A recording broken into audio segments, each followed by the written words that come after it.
The throne chamber of the Veyari Empire was built to impress and to intimidate. Its pillars stretched high like the bones of titans, carved with silver lines that shone under the blue fire of floating crystals. Alien banners of violet and black hung above the long marble floor. Guards in shining armor stood in silent rows, their reptilian faces unreadable, tails flicking softly as they watched the entrance. At the far end, on a throne of obsidian stone, sat Queen Serath. Her figure was tall and elegant, covered in robes of deep crimson that shimmered as she moved. Her eyes, bright like molten gold, were sharp enough to cut through lies. She was known across star systems as the Silent Flame. She rarely spoke unless necessary, but when she did, even the most stubborn leaders listened. For many years, Serath ruled alone. Her mate, the warrior Prince Chiron, had been lost in the Great War 2 decades ago. His ship disappeared near a collapsing wormhole during a desperate last stand. No body was found, only debris. The Queen had never spoken of him in public since that day, but in private she had never stopped mourning. Now the throne room was filled with tension. It was the day of the human arrival. The Veyari Empire had fought with and against many species, but humans were still something of a mystery. They had entered the galactic stage late, yet somehow had survived wars that should have crushed them. Their strength was not only in their weapons but in their strange courage, their refusal to surrender even when logic said they should. And today, they were sending representatives and a personal guard for the Queen. The grand doors opened. The sound of armored boots echoed as the delegation of humans stepped in. They were dressed not in flamboyant alien robes, but in practical uniforms, dark blue with silver trim, clean and simple. Their faces, all different, seemed young compared to the ancient lords of the Veyari court. But among them, one figure stood out. Tall, broad-shouldered, with short dark hair and steady eyes of storm gray. His name was Captain Elias Ward, a soldier, chosen to serve as bodyguard during these new diplomatic ties. He walked with calm discipline, scanning the throne chamber with the eyes of someone trained to expect danger. And the moment Serath's golden eyes met his gray ones, she froze. The air around her seemed to still. The Queen, who had once faced assassins without blinking, who had spoken calmly even as warships burned above her cities, sat motionless, her breath caught in her throat. Because Elias Ward looked exactly like Chiron, not similar, not vaguely, reminiscent. Exactly. The line of his jaw, the set of his shoulders, the way he carried himself. It was as if Chiron had walked through the wormhole 20 years ago and stepped into her throne room now, disguised in human uniform. Even his voice, when he gave the traditional salute of respect, carried a tone so close to her mates that it made her heart twist painfully. Gasps rose among her court. Whispers rushed like waves. "By the stars," one elder murmured. "He bears the face of the lost prince.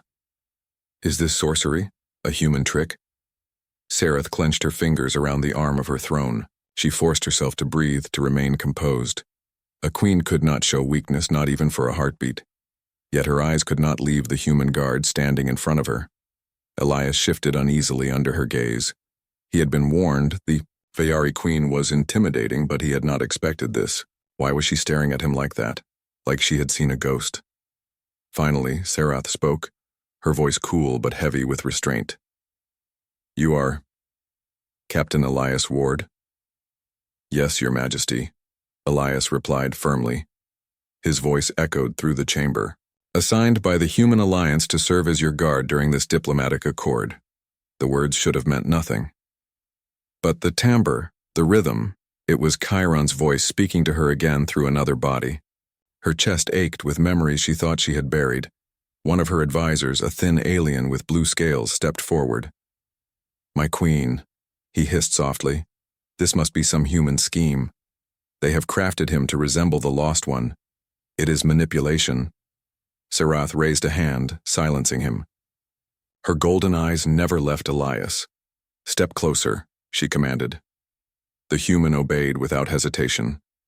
He walked forward, boots clicking against the marble floor, until he stood only a few steps from the throne. The closer he came, the stronger the resemblance grew. The tilt of his head, the scar above his brow, even the way his breath slowed in calm focus. It was all Chiron. Sarath's heart pounded. For a moment, she forgot the court, the banners, the watchful guards. She was not a queen in that instant. She was a woman staring at the echo of the man she had loved, but she forced herself back to reality. "You will serve as my guard," she said, her voice steady though her hands trembled beneath her robes. "See that you do not fail." "I will not fail, Majesty," Elias said. His answer was immediate, filled with conviction. And those were the same words Chiron had spoken to her the last night before the war took him. The court grew louder with murmurs. Some bowed their heads, in reverence, believing fate had returned the lost mate in human flesh. Others scowled, whispering about deceit.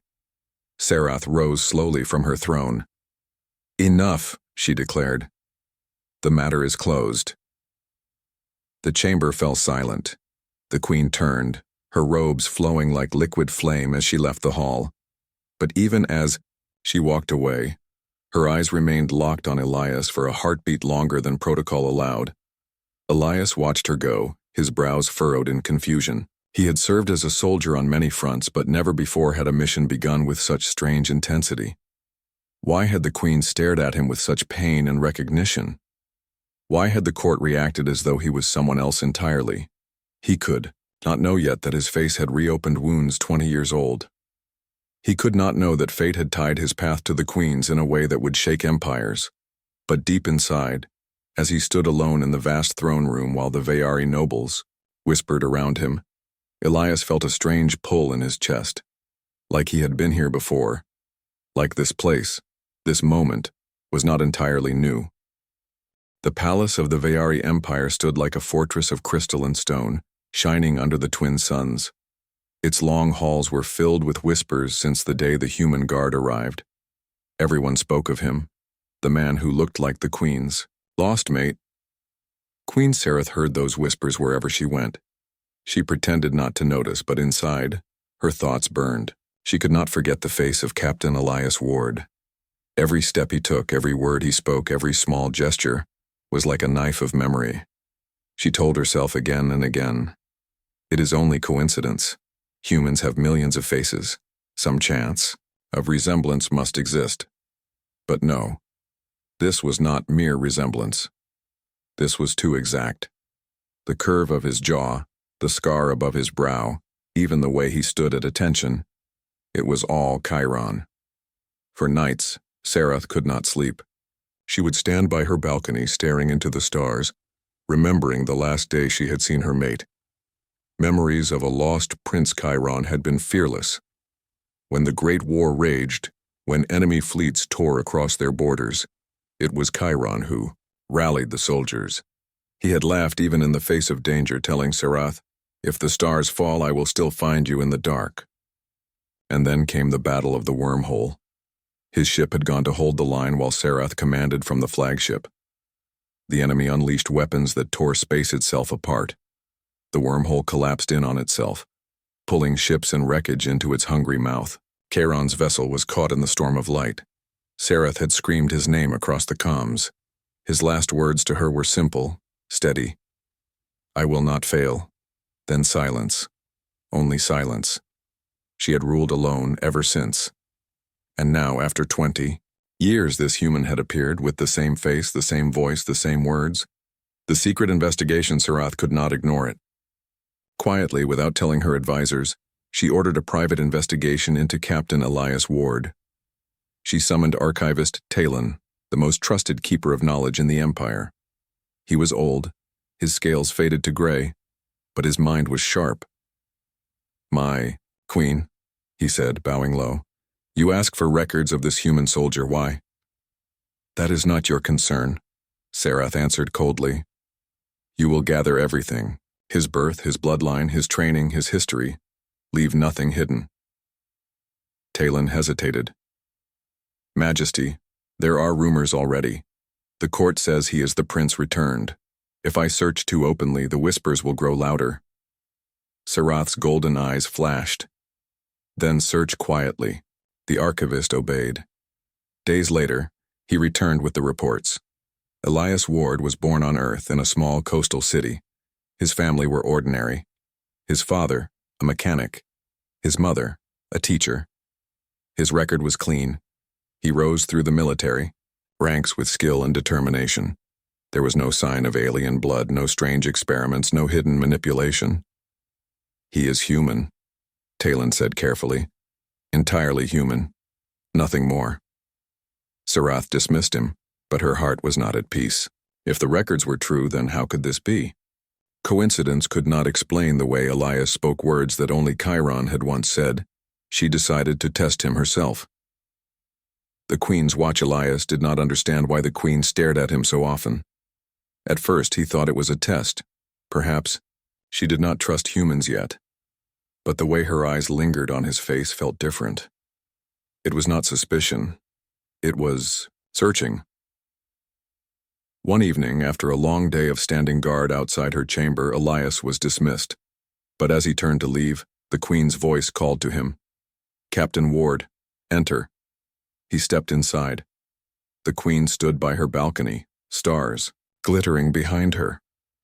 "Tell me," she said without turning, "why did you join your people's military?" Elias frowned slightly at the strange question. "To serve, Majesty. To protect my home. My father said no life is worth living if you do not defend what you love." Her eyes narrowed. Chiron had spoken the same words to her once, almost exactly. She pressed further. "What do you fear most?" Elias thought for a moment. "To fail, those who trust me." Again, Chiron's answer. Serath's heart ached, but she kept her face calm. "You speak like a man twice your age," she said softly. Elias gave a small shrug. "War makes us older than we should be." Serath turned, away quickly, hiding her expression. That night she admitted to herself what she had been denying. This was not mere chance. Something deeper tied this human to her lost mate. Whispers in the court, but the Queen was not the only one watching. The nobles of the Veyari Empire had sharp eyes and sharper tongues. They saw how the Queen looked at the human guard, how her gaze lingered too long, how she seemed restless when he was absent. Lord Vaith, leader of one of the strongest houses, hissed to his allies during a council meeting, "This is dangerous. If the people believe the prince has returned in human form, their loyalty may shift. The Queen may choose humans over her own blood." Others agreed.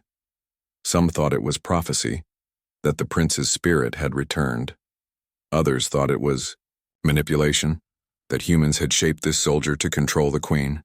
"The people will divide," Lord Vaith warned, "and divided empires fall."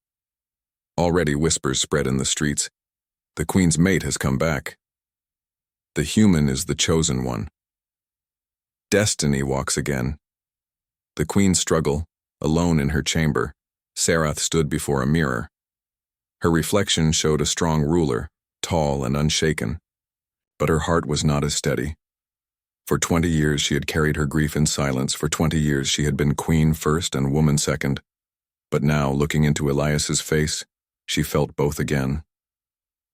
"Why you?" she whispered to herself. "Why now?" But the stars gave no answer. Elias, meanwhile, noticed the change in the palace. Guards treated him with unease. Servants whispered when he passed. Some looked at him with awe, others with suspicion. He could not understand why. One night, while patrolling the halls, he overheard two nobles. "They say he is the lost prince reborn." Nonsense. It is human trickery. Then why does the Queen watch him so? Elias frowned. Lost prince? Reborn? What madness is this? He decided he would ask the Queen directly. But deep inside, he also felt something strange, like the palace was familiar, like he had walked its halls long ago. And sometimes, when he closed his eyes, he dreamed of battles he had never fought, of a woman with golden eyes calling his name. The days in the Veyari palace passed with growing tension. Whispers followed Captain Elias Ward wherever he walked. Some bowed to him, as though he truly was the lost prince returned. Others glared at him, their tails flicking in anger, muttering that he was nothing but a human spy sent to trick their queen. Elias did not let it show, but inside he was unsettled. He was a soldier, used to battlefields, not politics. Yet in this palace of crystal and stone, every look felt like a blade pointed at his back. And above all, there was the queen herself. Queen Sereth kept her calm mask, as she always did, but Elias could feel her gaze on him more than anyone else's. He could not explain it, but whenever her golden eyes rested on him, he felt like she was not looking at a stranger at all. She was searching for someone she already knew. He wanted to ask her why, but a soldier's duty was silence. His task was to protect, not to question. The Feast of Unity on the 7th day of the human delegation's stay, a grand feast was held in the throne chamber, long tables stretched with silver dishes and glowing fruits from distant worlds. Nobles in robes of shining silk filled the hall, their voices rising in laughter and argument. Musicians played strange stringed instruments that echoed like wind through caves. It was called the Feast of Unity, meant to show that humans and Veyari could share one table in peace. Elias stood at the queen's side, his eyes sharp, his hand always near the holster of his weapon. The queen sat tall on her throne, her face calm though her mind swirled with thoughts. Across from her, human ambassadors raised their glasses in greeting. The room was full of color and sound. But Elias's instincts itched. Something was wrong. Years of war had trained him to feel danger before it showed itself. His eyes scanned the shadows of the hall, the balconies above, the servants moving too quickly. And then he saw it, a figure slipping through the crowd, too quiet, too focused. A glint of metal under a sleeve. The attempt. The assassin moved fast, rushing toward the queen with a hidden blade that shimmered with poison. Time seemed to slow. Nobles gasped. Guards shouted, but they were too far away. Elias moved without thought. One step he crossed the space, in another he threw himself between the queen and the attacker. The blade struck his armor, sparking as it scraped across reinforced plating. Elias grabbed the assassin's wrist, twisting until bone cracked, then slammed the attacker to the ground with a soldier's practiced strength. Gasps filled the hall. Guards swarmed to seize the would-be killer, dragging him away, hissing curses. But Elias was not done. His eyes swept the balconies, the corners, the doors. He had seen this tactic before. One assassin to distract, another to finish. And he was. Right from the upper balcony, another figure raised a plasma pistol, aiming straight at the queen's heart. "Down," Elias shouted, grabbing Serath by the arm and pulling her behind the cover of the throne. The blast tore through the air, searing the stone where she had been sitting. Without hesitation, Elias drew his sidearm and fired. His shot struck true, the second assassin collapsing with a cry. The hall erupted into chaos, nobles fleeing, guards rushing, servants screaming.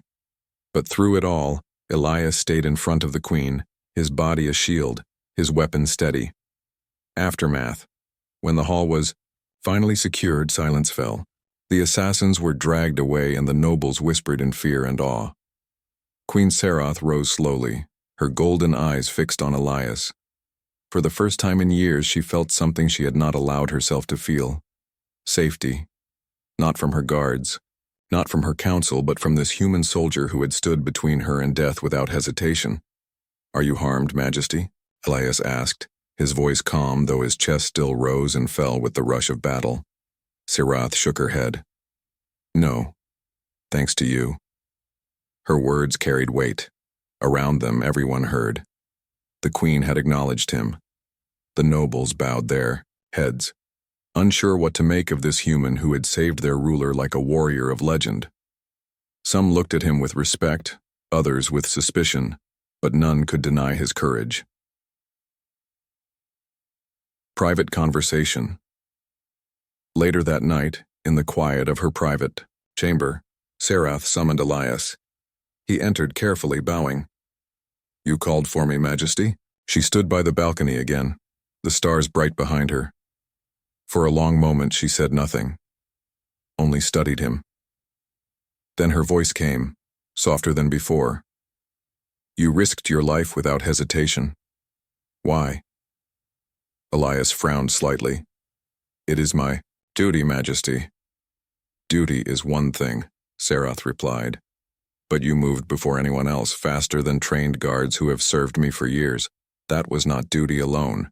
That was instinct. Elias looked away, unsure how to answer. I don't know, he admitted honestly. When I saw the danger, I just moved like my body already knew what to do. Sarath's golden eyes narrowed. As if you had protected me before. Her words struck him strangely.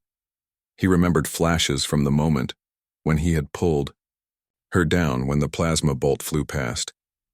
For a heartbeat, he had seen another memory overlaid on the present, himself in different armor, holding the same woman, but in another time, another place. He shook his head quickly. I don't understand it myself. The queen stepped closer, her robes whispering against the stone floor. Elias Ward, she said softly. You speak, you act, you move like a man I once knew, a man I lost long ago. Elias swallowed, uncertain. You mean the prince? The whispers I hear in the halls. Yes. Her voice was quiet, but firm. They say you are his shadow, his return. I do not know what you are. But when you saved me tonight, I felt as if he stood before me again. For a moment, the silence between them was heavy, filled with something unspoken. Elias met her eyes and saw not only a ruler, but a woman carrying 20 years of grief. I'm not him, Elias said carefully. I'm just a soldier. Sarath's lips curved into the faintest of smiles. Perhaps, or perhaps you are more than you know. Growing trust from that night onward, something changed. The queen trusted Elias more openly. She asked him questions during walks in the palace gardens, about Earth, about his family, about his dreams. Elias, surprised by her interest, answered honestly. He spoke of oceans and forests, of human struggles, of how his mother told him stories of finding light in darkness, and sometimes as he spoke, Sarath's eyes softened. For his words were echoes of Chiron's once again. Elias, too, began to feel drawn toward her. Not in the way of romance, but in something deeper. Like he had known her before, like part of him had always been meant to stand at her side. At night he dreamed more vividly now. Dreams of battles near stars that collapsed into fire. Dreams of standing beside Sarath not as a guard but as a partner. Dreams of saying words he could not remember when he woke. He told no one. But in his heart he felt the connection growing stronger. Court reactions. The court, however, did not stay silent. Lord Vaith and his allies grew restless. The queen is too close to the human, he hissed in secret councils. Already she speaks to him as if he were more than a soldier.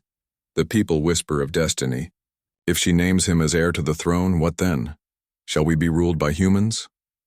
Others shook their heads. He is only a guard. Perhaps fate has chosen him. Would you deny fate? The empire was splitting between those who believed and those who feared. And through it all, Elias remained unaware of how dangerous his presence had become. The palace of the Veyari Empire stood calm on the outside, but inside storms were brewing. The nobles whispered of rebellion, the guards kept their eyes sharp, and everywhere people spoke of the human guard who looked like the lost prince. Captain. Elias Ward felt the weight of those stares more than ever. He tried to focus only on his duty, but his dreams haunted him. Each night when he closed his eyes, visions came. Battles fought among broken stars. A woman with golden eyes calling his name, and the feel of a ship shaking as a wormhole tore apart.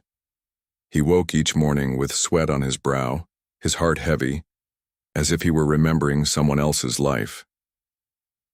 And Queen Sarath watched him closely.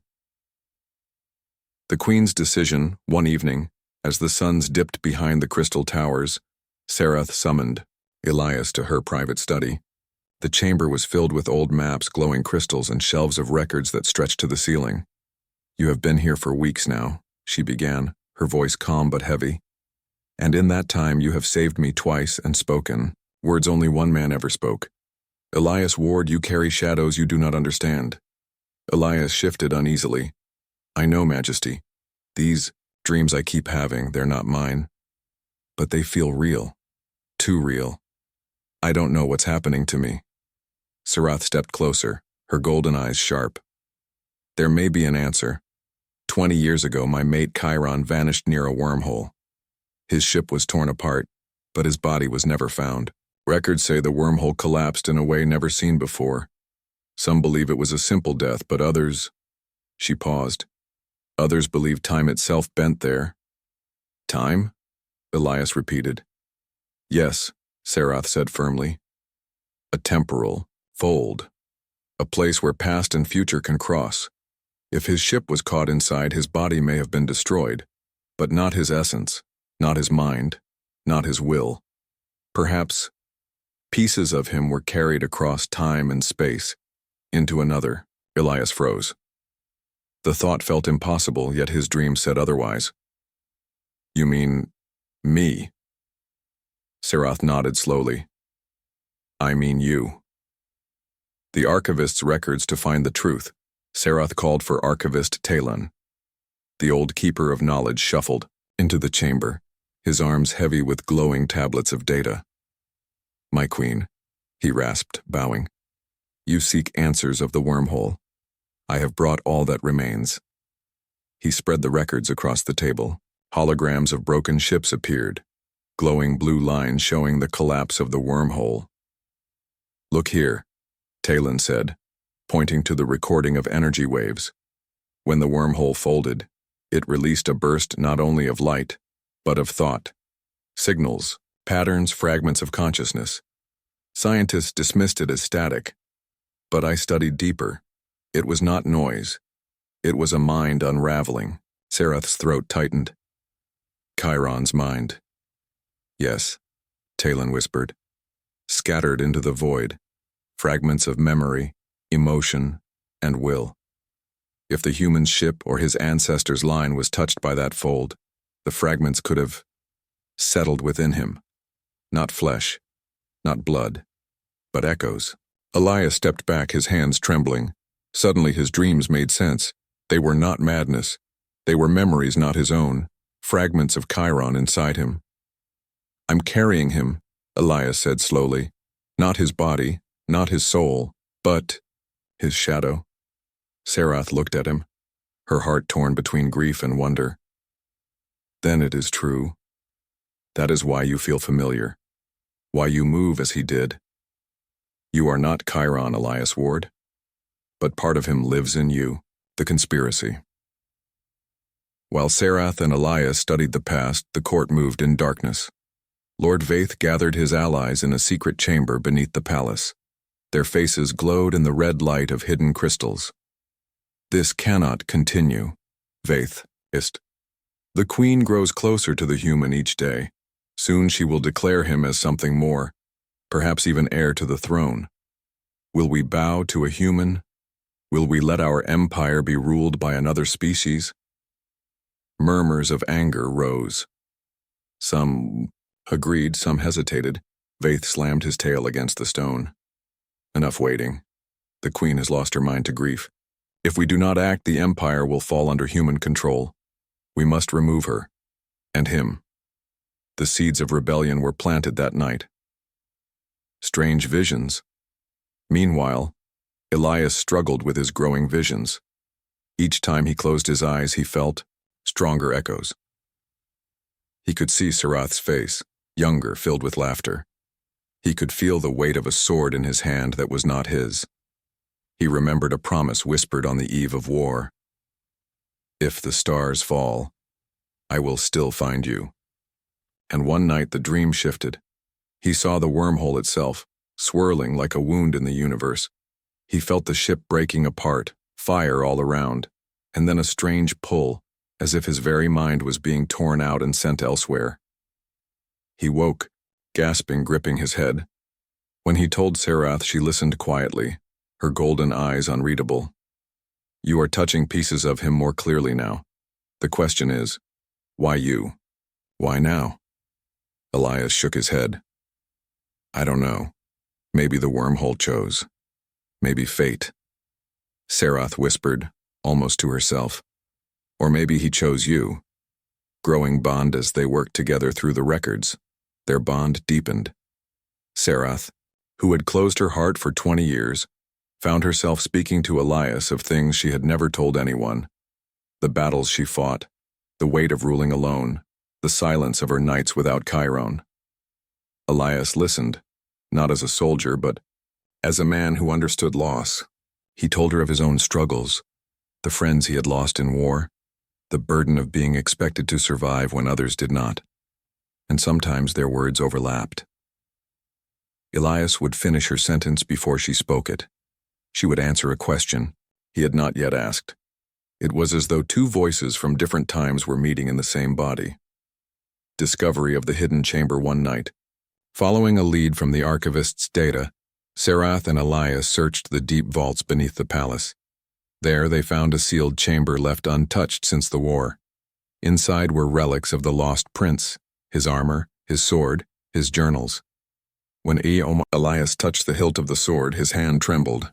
A vision surged through him, Chiron standing in the same room placing the sword away before leaving for war. Elias dropped the weapon, gasping. Serath rushed to him. What did you see? Elias's voice shook.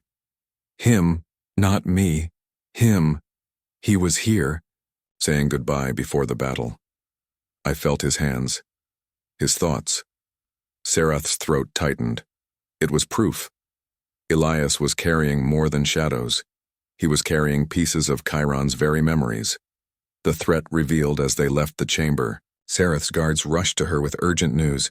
Majesty, one said breathlessly. Lord Vaith gathers forces. He speaks of removing you by force. There is talk of rebellion. Serath's eyes blazed with fury, but she did not flinch. So it comes at last. Elias stood beside her, his jaw set.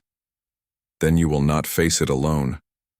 Serath looked at him, at the man who was both human soldier and the shadow of her lost mate. For the first time in 20 years, she felt she was not standing alone before the storm. The palace of the Veyari Empire never felt so tense. The whispers of rebellion had grown into action. Lord Vaith, furious at the queen's closeness to the human, had gathered a faction of nobles and soldiers to challenge her authority. But Serath did not waver. She stood on her balcony, her golden eyes scanning the sky where warships had begun to emerge. Next to her, Captain Elias Ward, human soldier, guardian, and the echo of her lost mate, stood ready. The halls below trembled with the sound of marching troops. Their boots echoed like a warning. The Empire's own sons and daughters were rising against their queen. Serath drew a deep breath. Elias, it begins. He nodded. I will stand by you, whatever comes. The first attack. The rebel troops stormed the main gates, expecting surprise. But Serath's palace was prepared. Strategic barriers, defensive energy shields, and alert. Guards met them instantly. Elias moved like lightning through the palace corridors, his senses heightened by fragments of Chiron's memories. He could anticipate movements before the rebels made them, disarm traps and guide Serath's forces with uncanny precision. As a squad of rebels cornered him near the throne chamber, Elias leapt into action. His training and Chiron's instincts merged seamlessly. He disarmed one soldier with a flick of his wrist, rolled past another, and used the environment to slow their advance without lethal force. Queen Serath watched from above, awe and relief filling her. Not only did this human guard protect her life, but he also protected the Empire without unnecessary bloodshed. This was a courage that transcended species, a heart that refused cruelty. The final confrontation, Lord Vaith himself entered the palace, leading the last wave of rebellion. His eyes blazed with fury, and his soldiers followed with fear and devotion.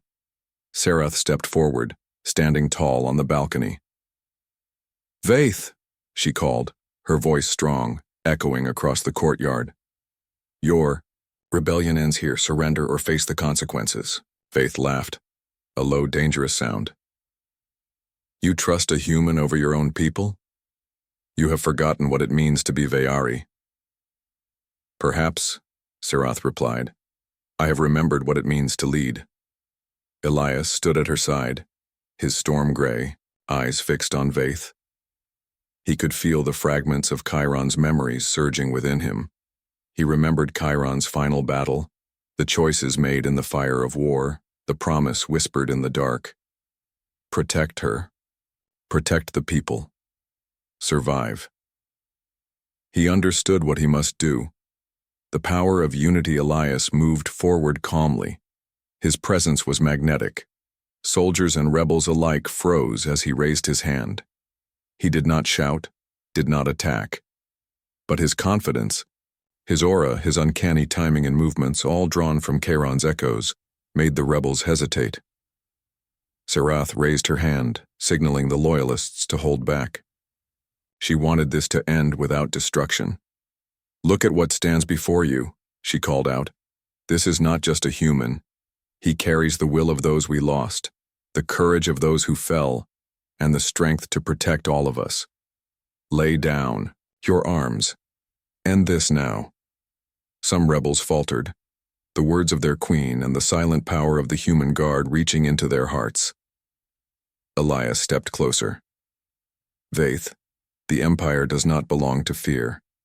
It belongs to those who protect it, with honor. The pause was enough. Soldiers lowered their weapons. The rebellion faltered. Vaith's face twisted in disbelief, embracing Chiron's memory. As silence settled, Elias felt something new, a warmth in his chest, a clarity. He had touched the final fragment of Chiron's memory, the last wish, the final promise. Protect. The Queen, protect the people, survive to guide them to peace. He knelt briefly before Serath. I am not him, he said softly, but I carry his will, and I will protect you, always. Serath stepped down from the balcony, placing a hand on his shoulder. Her voice was calm but filled with emotion. You are more than a shadow, Elias. You are here, and that is enough. The court and loyal soldiers watched, understanding for the first time that destiny had chosen this human not as a ruler, but as a guardian, a bridge between the lost past and the living present. Restoring order. The remaining rebels were quickly detained. Serath addressed the entire court, her voice ringing clear and strong. The Empire will not fall because of fear or greed. We will move forward united, humans and Veyari together. Captain Elias Ward will remain by my side, not as ruler, but as protector. His courage and wisdom remind us that strength is not in blood alone, but in honor, loyalty, and heart. The crowd erupted in cautious approval. Many still whispered, but the tide of opinion had shifted. A new bond later, in the quiet of the palace, Garden Serath and Elias walked together beneath the glowing alien trees. The twin moons cast silver light, and the air was calm after the storm. You saved more than my life today, Serath said softly. You saved my people. You saved me from grief and doubt. I see now that courage comes in many forms. Elias looked at her. I did not do it alone. You led, you inspired, and your strength gave me the memory of him, the man you lost. I only followed it. Serath smiled faintly. Then let us walk forward together, not as shadows of the past, but as leaders of the future. Elias nodded. Together. A future forge days passed, and the palace slowly returned to normal. Humans and Veyari learned from each other. Elias continued to serve as Queen Serath's guardian, not just in duty, but in trust. The story of the human who carried the echoes of a lost prince spread across the empire. It became a symbol. Even in loss, courage could endure. Even across species, loyalty and honor could bridge hearts. Queen Serath sometimes still looked at Elias and saw Chiron's shadow in his eyes. But she also saw a man of his own, strong, brave, and true. She realized that the past had returned not to replace her grief, but to guide her toward hope. And for Elias, the fragments of memory were no longer burdens. They were lessons, reminders of courage, loyalty, and love that spanned time and species. The galaxy watched the Veyari Empire with cautious awe. Humans were no longer strangers. They were protectors, allies, and symbols of a future where courage knew no bounds.